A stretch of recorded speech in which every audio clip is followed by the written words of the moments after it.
The galaxy blazed with the fury of 1,000 suns, each starship a beacon of destruction in the vast, cold expanse of space. Crimson and emerald light streaked across the void, painting the darkness with the colors of war. The silence of the cosmos was shattered by the relentless barrage of laser fire, each beam a deadly promise. Starships clashed in a ballet of destruction, their metal hulls groaning under the strain of battle. Explosions blossomed like deadly flowers, each one a testament to the ferocity of the conflict. Lasers cut through the darkness, leaving trails of superheated gas that glowed like ghostly apparitions. The void was alive with the energy of combat, a deadly dance of light and shadow. The war between the Terran Federation and the Krill Dominion had raged for decades, consuming countless worlds in its fiery embrace. Entire planets were laid to waste, their surfaces scarred by the relentless bombardment of enemy fire. Both sides fought with the fervor of the righteous, convinced of their own virtue and the other's inherent evil. Soldiers and pilots prepared for battle with grim determination, their faces set in expressions of steely resolve.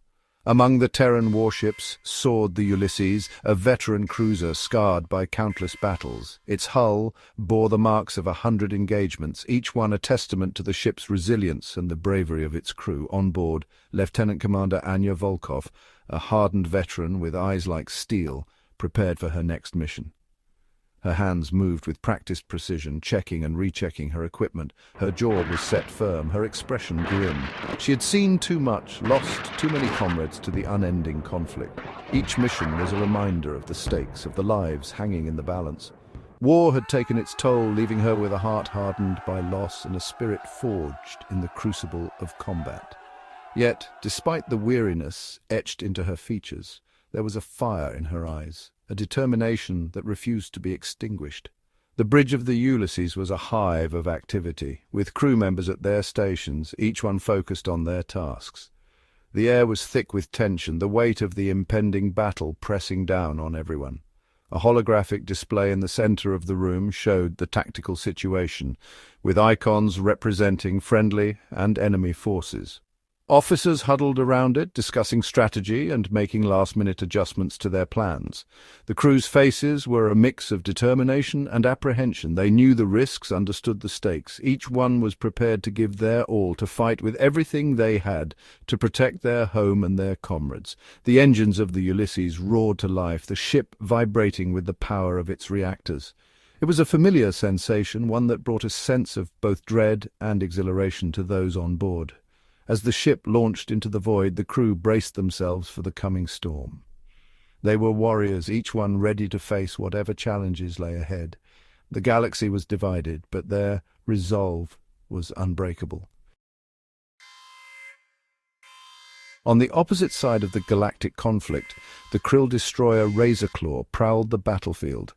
The Krill, known for their relentless pursuit of dominance, had engineered the Razorclaw to be a symbol of their might. Its presence alone was enough to send shivers down the spines of those who dared to oppose them. Its sleek, cuttiness hull bristled with weapons, a testament to the Krill's ruthless efficiency. Each weapon was meticulously designed to inflict maximum damage, from plasma cannons to ion disruptors. The Razorclaw was not just a warship, it was a harbinger of destruction, a vessel that carried the weight of countless battles and victories. At the helm stood Captain Xylos, a seasoned warrior with a cold, calculating mind. Xylos had risen through the ranks, his tactical genius and unyielding resolve earning him the command of the Razorclaw.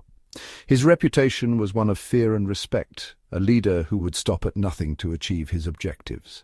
His eyes, black and multifaceted, reflected the cold light of the stars. They were eyes that had seen countless battles, eyes that had witnessed the rise and fall of empires. To his crew, those eyes were a beacon of unwavering determination, a reminder that failure was not an option.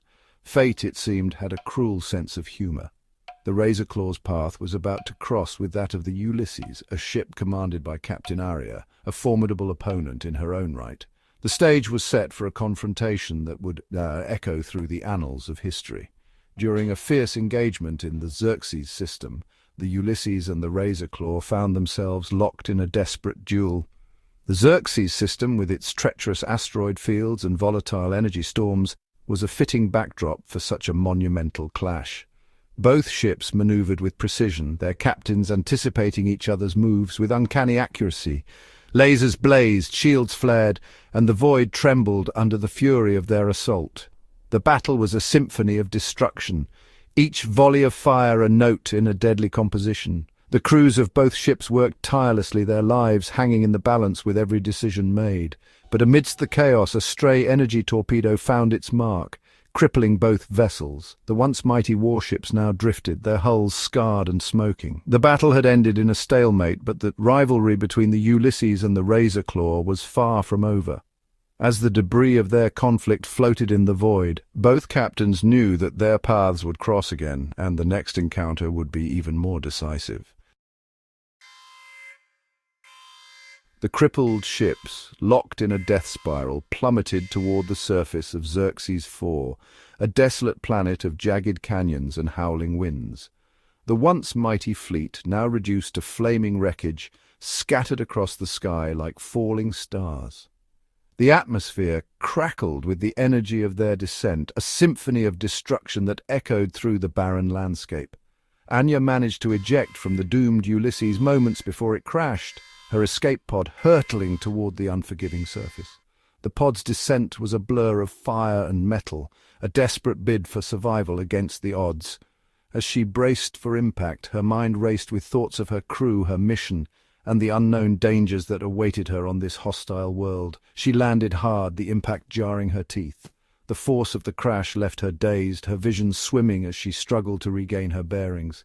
The pod's emergency systems kicked in, flooding the cabin with harsh red light and the sound of alarms. Anya knew she had to move quickly. The wreckage was a beacon for any hostile forces in the area. Meanwhile, Xylos, his armor cracked and his body bruised, crawled from the wreckage of his own escape pod. Each movement was agony, his injuries a testament to the violence of the crash. He could feel the sharp edges of broken bones grinding against each other, but he forced himself to keep moving. Survival was the only option, and he couldn't afford to give in to the pain. He cursed in his guttural tongue, his eyes scanning the desolate landscape. The planet was a wasteland, its surface scarred by ancient cataclysms and the relentless forces of nature. There was no sign of life, no indication that anyone had ever set foot on this forsaken rock. But Xylos knew better than to trust appearances. Danger could be lurking just out of sight. He was stranded, alone, and surrounded by the enemy. The realization hit him like a physical blow, a cold knot of fear tightening in his gut.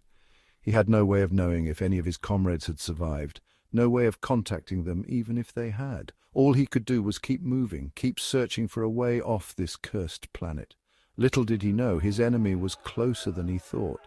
Hidden among the jagged rocks and twisted metal, a figure watched his every move. The enemy had been waiting, biding their time, and now they had the perfect opportunity to strike. As Xylos stumbled forward, unaware of the danger, the hidden figure prepared to make their move, the fate of both warriors hanging in the balance. Anya emerged from her pod, her hand resting on the energy pistol at her hip. The air was thin and cold, the sky a bruised purple. She activated her comm unit, hoping to contact any surviving crew members, but only static greeted her. She was alone, stranded on a hostile world. As Anya surveyed her surroundings, a glint of metal caught her eye. She cautiously approached, her weapon drawn, and discovered the wreckage of another escape pod. It was Krill in origin. Her blood ran cold. She was not alone on Xerxes IV.